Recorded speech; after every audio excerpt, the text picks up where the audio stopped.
Hello, for those of you who have been wondering, where is my Hebrew this week?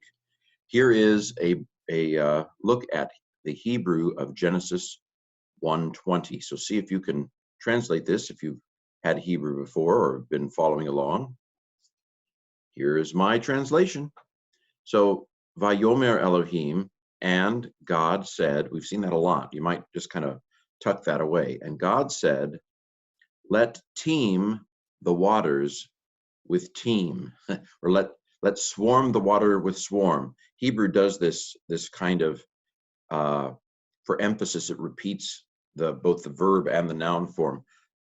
Dying you shall die. Here it is. Let swarm the swarms. Let the swarms swarm. Kind of emphasis to it. We might call that pleonasm, fullness, moreness. But anyway, let the swarm swarm. Let the swarms swarm. Nefesh kaya, living soul.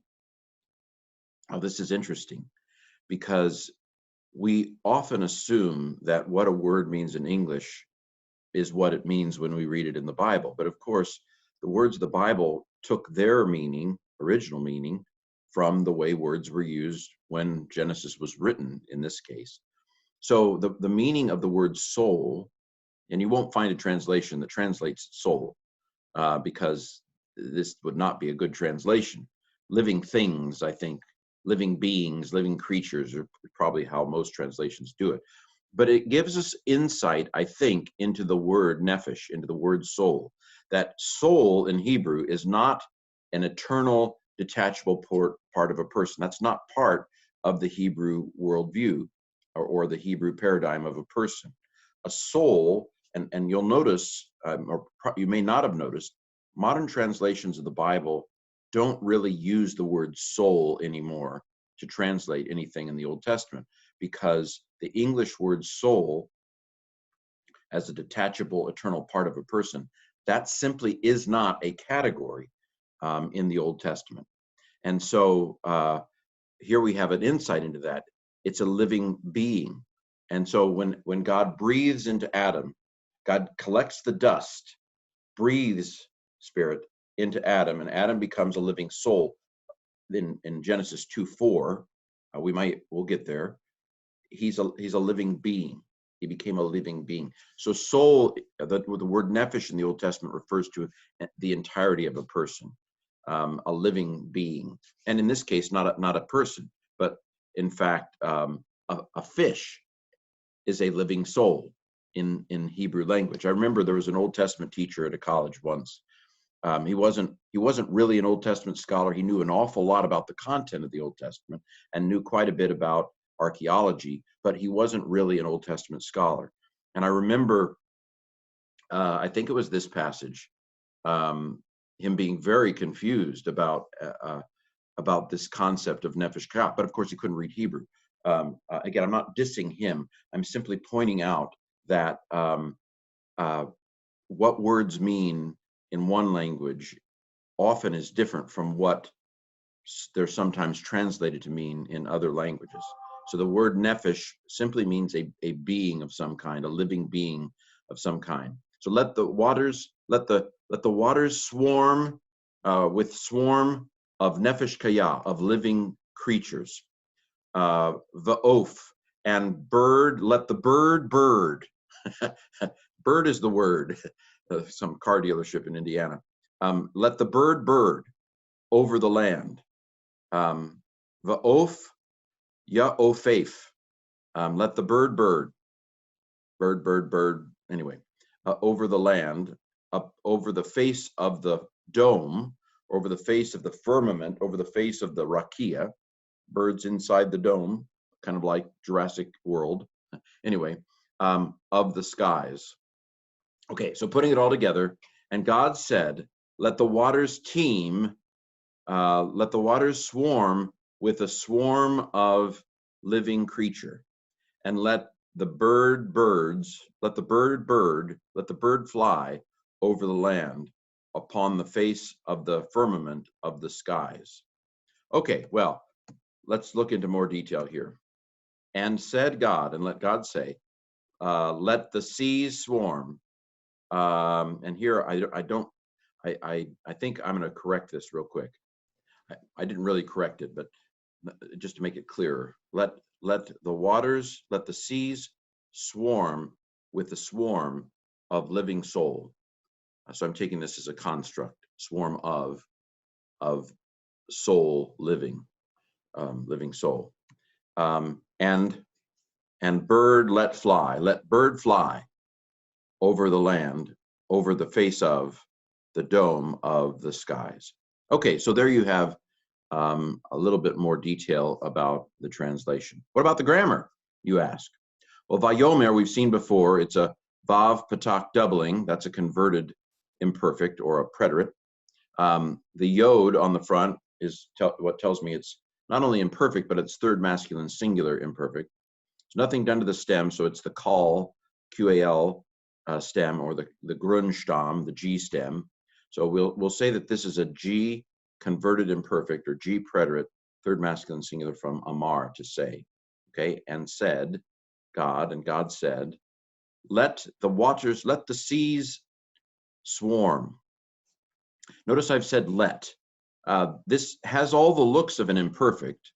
The yod on the front would normally be third masculine singular if it was by itself, but with the sharuk on the end, it has a front, it puts like headphones on it. It has a front and an end on it, combination.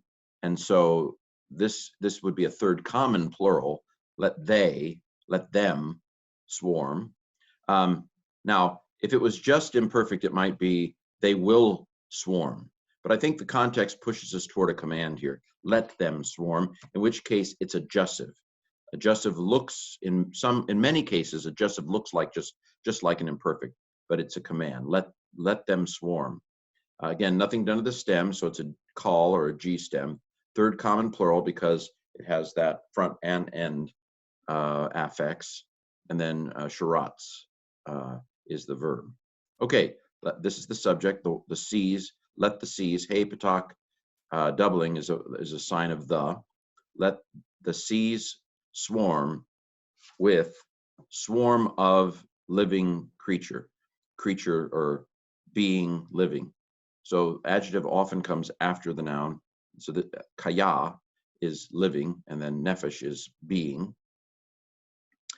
So this is a segolit because it has segol, but it's construct, I think, swarm of, given the context. And let the bird, let the bird fly. Again, here it's just the yod on the front. So this is third masculine singular. It's not, there's no sharuk, so it's not a plural, it's a singular. Let the bird fly, let bird fly. All right, so this is again a G because nothing's really done to it. Third masculine singular, jussive from oath. And then over the land, again, hey, this is the, it doesn't have doubling because gutturals don't do doubling. Aleph doesn't do doubling. It's not in its contract. So the patak, what would normally be a patak, lengthens to a kamatz, to compensatory lengthening because it can't double. Okay, if I can't double you, I'll double me. Over the face of, panei is construct also, face of the firmament, of the heavens, hey patak doubling. If the final word of a construct chain is definite, hey patak doubling, then every word, the face of the firmament of the skies. Okay, so that brings us to the letters. So let me go through the letters and then I'll read it. Vav patak doubled yod, holam aleph, mem sagol resh, aleph katef sagol, lamed holam, hey hirik yod final mem, Elohim. Yod, hirik, sheen, silent schwa. This syllable is closed, yish. Short vowel would indicate a silent schwa. And also when you have two schwas, this is another Lasor rule. When you have two schwas right next to each other, the first one is a silent schwa and the second one is a vocal schwa because the first schwa must close the previous syllable and the second schwa is the vowel for the next syllable. So resh, vocal schwa, tzadeh, sharuk. Hey, patak, doubled mem, patak, yod, hirik, final mem, hamayim. Sheen, sagol, resh, sagol, tzadeh. sheretz. Nun, segol, pei, segol, sheen, nefesh, another seglet. Hey, or kate, chet, patak, doubled yod, kamatz, hey. Kamatz, hey is another vowel combination. Vowel, this is serving as a mother of reading or a helper for a vowel, not a consonant. There'll be a dot in a final hey if it's a consonant, if it's serving as a consonant. Vav, vocal schwa, ayin, holem vav, it's a vowel combination. Final pay. Yod, vocal schwa, because it's the beginning of a syllable. Ayin, holem vav, pay, sere, pay, final pay. Ayin, patak, lamed, makef, that's just a dash. Hey, kamatz, aleph, kamatz, resh, segol, final tzade. Aleph, ayin, patak, lamed, makef. Pei, that's a hardening dagesh because it's the beginning of the syllable, beginning of the word. So you pronounce that p instead of f. Like here, this is faith. They're both pronounced like f's because there's no dagesh involved. But at the beginning of a word, it's a pei, so it's p. Vocal schwa, nun, sere, yod, vowel combination. Resh, vocal schwa, kof, hirik yod, furtive patak, ayin. Hey, patak, doubled sheen, kamatz, mem, kamatz, saluk, yod, hirik, final mem, grammar here, or punctuation mark, so pasuk. Okay, so let's pronounce it. Vayomer Elohim, yish razu, hamayim, sheretz, nefesh kaya, va'of, ya'ofef, al haaretz, al panei, rakia, hashamayim. And God said, let the waters swarm with a swarm of living being, and let bird fly over the land, over the face of the dome of the skies. And this is Genesis 1:20. So hopefully I'll be a little sooner in the week next week.